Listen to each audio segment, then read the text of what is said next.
I'm the first speaker among the three of us running. So they will spy on me. So you will have a limited answer here today. Another day you can bring me back.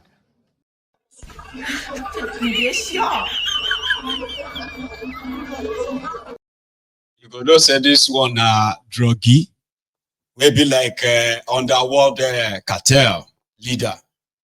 So we'll find out if all these ones you've mentioned have the same sort of duplicitous personality like this drug dealer, heroin trafficker, called the Jaga bandit, the Jaga addict. But indeed, the situation will soon pass that level of speaking grammar, though. Or keep it up. I love it. I love it that, you see, I love the fact that some people are doing something. That's one thing I love about the obedience and the people around it. And if you pay attention very well, the real brains behind the obedience movement and those here and there, they are Yorubas. I know they've pushed so many agenda to make you think, right? Obedient, disobedient, that is about the egos and all that. Yeah, some of you probably bought into it. But if you open your eyes very well, you will see, say, the Yorubas, they run now. Yeah. And I'm not making it up. But some of you probably now be you they see. You know, they see the, if you pay attention very well, now the Yorubas, they run now. That is why the hatred towards the Igbos is mostly politically sponsored. So that the Yorubas who are there, who are rejecting Tinubu and APC, who are pushing disobedient that, they want them to be gaslighted, to make them feel like what you are doing is not good, though. This thing you are doing is not good, though. You cannot be doing this to your own brother. Why can't you just let us all be Yoruba Ronuku? No, Kuku Ronuku now. If you do all these things now Igbo man go benefit them. You know, see now be Igbo man and all of that. That is why you are seeing all this hatred towards the Igbos. This massive. When you look at different groups that are running things in the obedient movements, if they are not Yorubas, they are from the northern part of Nigeria. Fact. But because now will be there on top and maybe say, is the one that is the face of it. But genuinely, go and look at those who are running things in there. You will see us there. So if they believe that this their new Nigeria is possible, okay. Me, I shall want anything which shall go trigger something. Here you get. So that, you know, you can possibly just bring this entire establishment, you know, down. Because it's so fraudulent, it's so fake, it's such a lie. It is such a lie that, honestly, if you don't stop these rogues, they won't stop. When they used to sell all these their, when they used to sell all these their lies, you think I'm joking? Now I think some of you now are beginning to be like, oh, hang on, my lies are not true. Some of the, you see, some of the basis of obedience that I know, not on social media. Forget social media, this stuff alone, Jerry. Social media is just social media. You get? When you see the real forces pushing the obedient movement, the ideology, and the rest of them, you will see strong men who are actually like Yorubas, the Northerners, young, old, and all that, using all of their own expertise in hitting the message on the nail as it should be.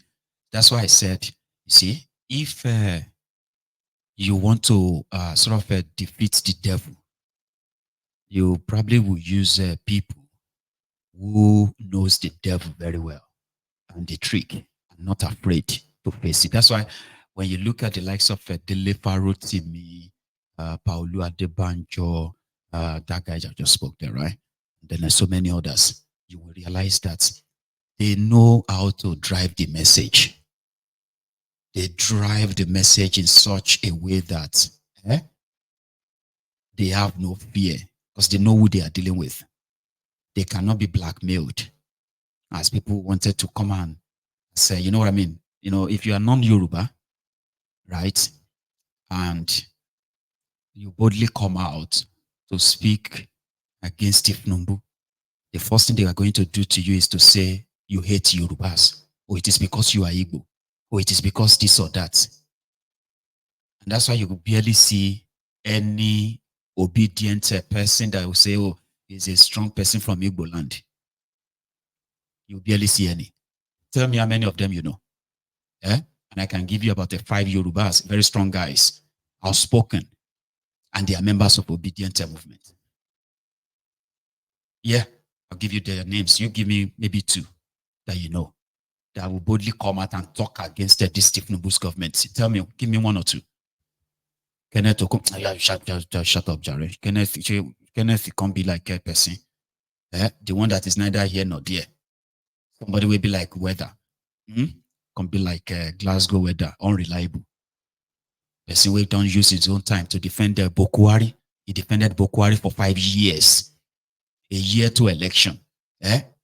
Since they won't give him a ticket of APC, Egbekegbe, to be a House of Representative candidate.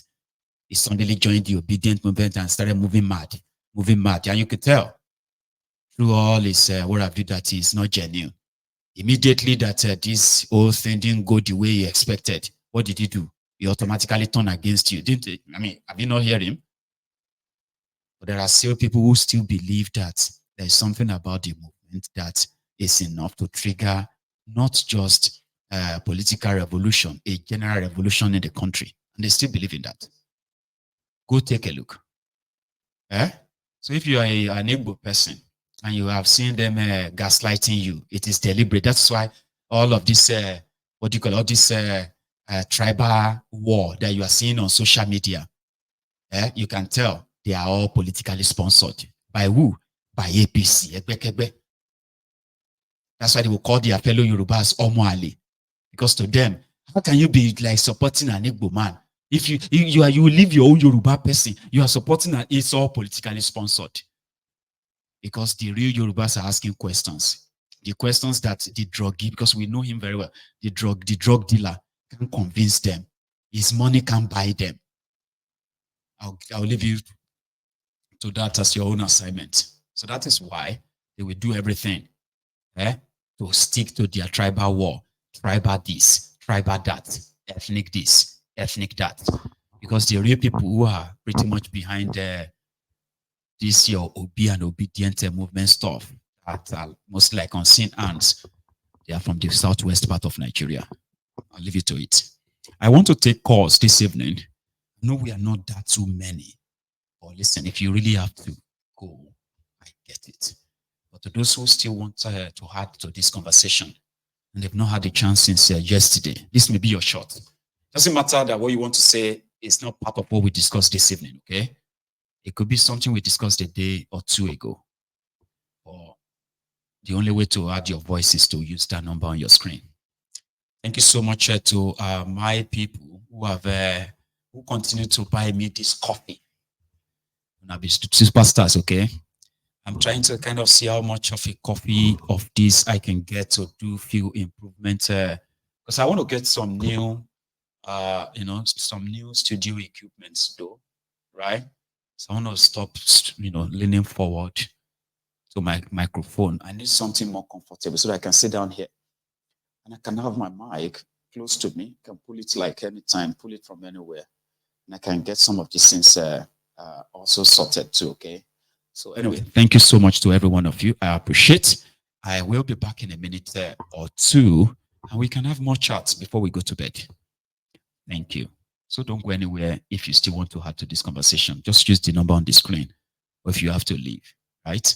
Don't forget to like the broadcast, okay? Like it, share it, subscribe to my channel, and I will be back.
have my first caller this evening, and that will be hello.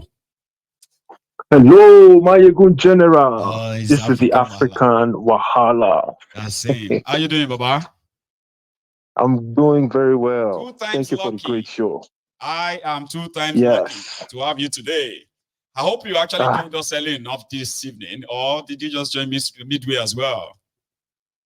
Yeah, I had to be in and out, because I'm in the middle of work, and sometimes I just have to, Okay, fair enough. But I was still a part of the show, like maybe 60-70%. So that's brilliant, and thanks for being there. Yeah, man, please. Yes, sir.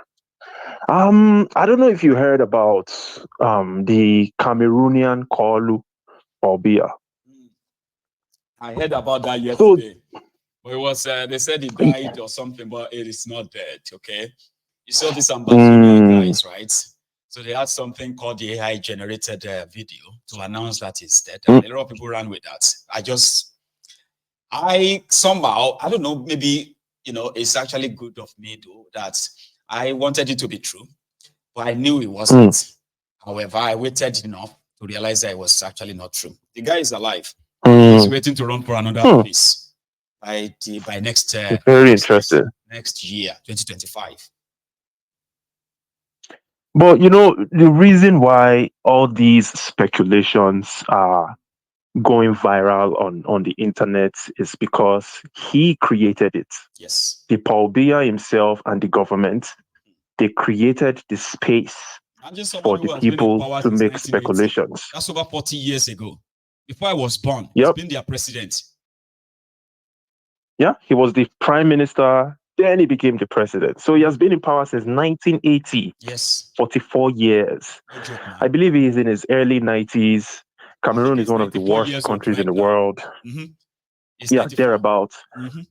And I mean, I just think about it like if you violently force yourself, you murderously kill people so that you remain in power for 44 years, and your country still ranks at the bottom of the world, at least top 10 bottom 10 in terms of in terms of human development index, poverty, rampant spread poverty, lack of access to basic amenities, and all that stuff. Plus, in your last 7 years of being in power, just like Boko Haram did, even worse than Boko Haram in all fairness, this guy spends literally 5 months at a time in Europe. He's traveling between Switzerland and France, and the French government supports that. Honestly. And they are currently planning for his son to take over power, Frank Biya, after Paul passes away. So eventually he's going to die in Europe. That's my prediction. Because that is exactly what happens. He only comes to Cameroon now for his inauguration. He doesn't live in Cameroon anymore. Like the guy doesn't even live in the country anymore. Yeah. So if the same way, campaigns, it doesn't come for campaign, doesn't come for anything. Once they declared him winner, they will fly him in. He will appear like that. They will swear him in, and then a day after that, back to Switzerland, his home. That's it. Until the next election. That's a proper state capture. I'm sure he's one of the mentors of Tinubu. Tinubu is looking up to people like Paul Biya to implement the same thing in Nigeria. Although it will be more difficult to do in Nigeria, it's possible. It's hard. Yeah, it's not going to be as easy as Cameroon. Yeah. But yeah, bottom line is just like Yakubu Gowon, he lives in London, getting ready to die in London hospitals after destroying Nigeria. Just like Tinubu, always going to London and France to see his doctors because they've destroyed Nigeria. There is no good hospital enough for them in the entire country. Just like Buhari, just like every single one of them. It's the same thing. They will continue doing this. But I just thought I'd put that to the minds of the people, let them know that the Rogbodinho is happening not just in Nigeria, it's going on everywhere. Thank you, Mayegun General. God bless you, the African Wahala. Brother, thank you so much. It is true, right, that the sit-tight syndrome that of African leaders is endorsed by the West. And they have done it so well enough that if for any reason, okay, these African countries revolt to go after these their dictators, right?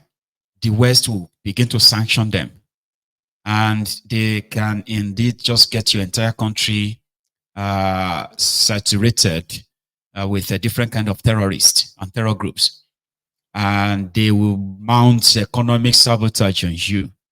Look at that guy from Burkina Faso, Traore. We had it that they've had about six attempts on his life. 6 times they wanted to kill him. And do you know something as well? The French government have been accused of, harming some of these Tuareg terror groups and all that who have been attacking the Burkinabe soldiers and all that, the Mali soldiers, the Nigerian soldiers, where they have been recording serious casualties and all that. They've invited, France has invited the leader of the Tuareg terrorist group that is operating in the Sahel between Mali and Burkina Faso. They invited him to a TV station in France to come and talk about their cause.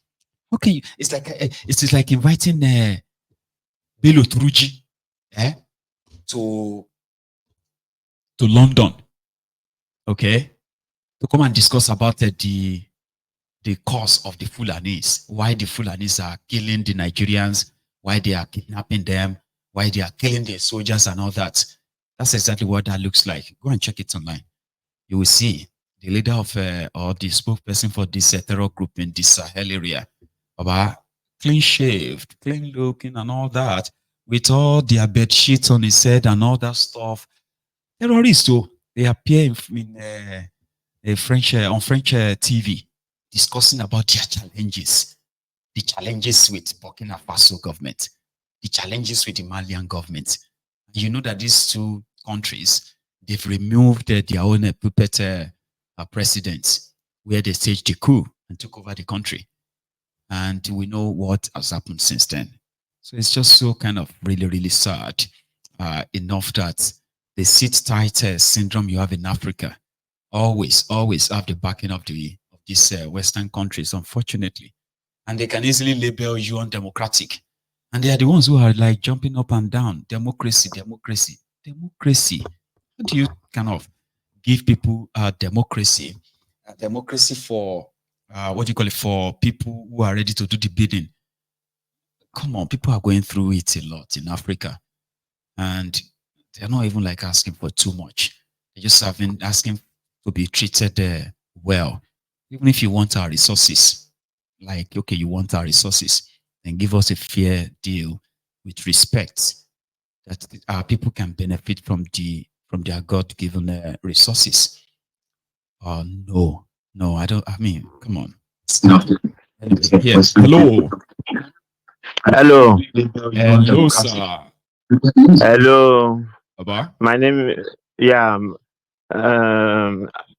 this is, I'm calling to Mayegun.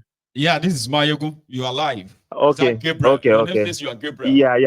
Yes, Gabriel. Yeah. So, Gabi, everybody can hear Thank you. you. Okay. So, please. Yeah. So I want to contribute to your program tonight. Yeah. Please go ahead, sir. I'm a first caller, but I've been with you for almost going to 2 years. You know. That's great. I'm glad to listen to your program. Please. Yeah. Go on, Baba.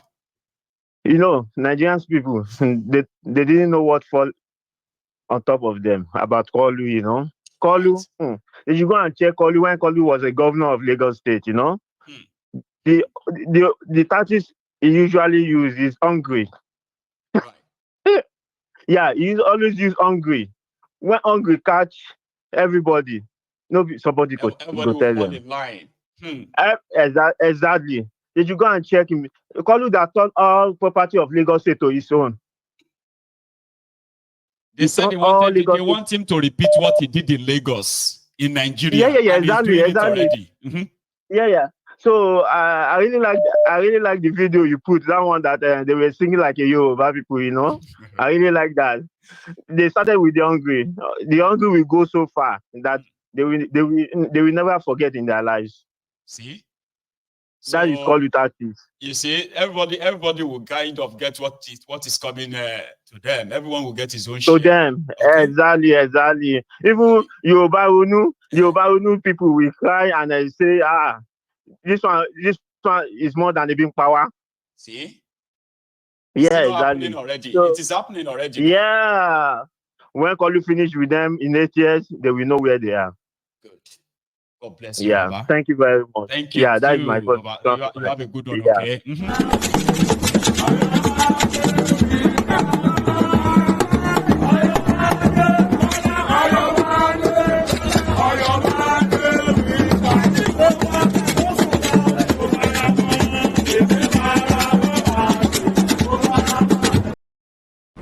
Enjoy your weekend. Thank you. Thank you. Hello there. Good evening. Good evening. How are you? I'm okay. For this while, I just stop calling your program because I'm running crazy. The situation in Nigeria. I'm not running crazy because I'm not running crazy because of the learned Yoruba people who I respect. Some learned like Faturi. I can't pronounce his name. Farotimi, someone like you. But I'm not crazy because of stupid, hungry Yoruba who trying to use tribalism to put everybody in Nigeria into mess. As if to say they will be immune from it. Oh, nobody is immune from the whole thing. Oh. You know why I'm not being. That's one of my friends used to say that any sickness that is for everybody, that is not worried. That the sickness is going to worry. It's only sickness that is only for you. So the situation of Nigeria is for everyone, both the North and the Yorubas and the Igbo. But the fact remains, those guys, this game, Tinubu have been planning this since 1999. Because of this, to be a president of Nigeria, he take away Future Williams. We all know he take away Future Williams because he wanted to. When a mafia planning something, he will just try. That's why he tried to conquer some Yoruba, like putting the governor, trying to plot his voice. Because of this agenda. But this man have nothing to offer. Now waiting on the shock where some of us be that say, come on, person will done the plan saying won't be president of a country for 20 years. Baba, you can't be the president. See what you can't turn the country into. Like if I say if I'm planning to be president of Nigeria now, and I'm doing everything to be it, it must be for something good, Abi. Or it for something bad like this? Is this what he's been planning to do to people? No, but the fact remains that I know those guys who put us into this bondage, they try to create that tribalism between I have a hate where Yoruba man or we are a Northern. That is the game they play. So with this tribalism, they conquer everybody. So Nigerians cannot speak. Nigeria cannot speak with one voice because this have leading to this the state that everybody need to come to the street, let their military kill up, which they cannot do anything because the military are hungry by themselves. But the military cannot do the work. They are waiting for the citizens, the civilians to take up the action. But everybody just be like deaf and dumb. Fuel is today 1,000 something. Nobody want to talk. But this is the man that when Jonathan tried to in 2012. Just from 80-something, even him with his Adebayo and his group, Matt Wardon criticized Jonathan, talk of nonsense against Jonathan. Even though the country is even better that time, but now everybody is going into very big mess. People are dying on daily basis because of hunger in Nigeria. Suddenly, protest is now the only thing that is saving some people now, some family, because of the people in diaspora that are trying to send money home. That is the only thing saving some family. If not because of people in diaspora, people are going to commit suicide on daily basis because the stage of